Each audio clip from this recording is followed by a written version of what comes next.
దేనికోసం నువ్వు తపన పడుతున్నావో, ఏది కావాలని తపిస్తున్నావో, దేనికోసం రాత్రింబగళ్ళు ఆలోచిస్తున్నావో, తిండి, నీడ, వస్త్రం,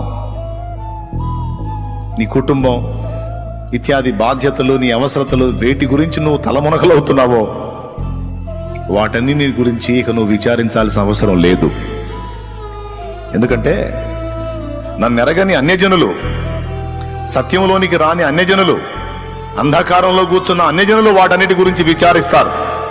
వాడంటే నన్ను ఎరగడు కాబట్టి వాడు వాటి కోసం వెంపర్లాడితే అర్థం ఉంది. జీవం గల దేవుడైన నన్ను ఎరిగిన తరువాత, ఏదైనా చేయగల సమర్థుడని, అన్నీ తెలిసిన వాడిని గ్రహించుకున్న తర్వాత ఇంకా నువ్వు వాటి గురించి ఆలోచించటం, దిగులు పట్టడం, కృంగిపోవటం, కుమిలిపోవటం, విచారపడటం, నిరుత్సాహపడటం, నీరుగారిపోవటం నాకు ఇష్టం లేదు. ఒకవేళ నువ్వు అలా చేస్తే అన్యజనులకు నీకు తేడా ఏముంది?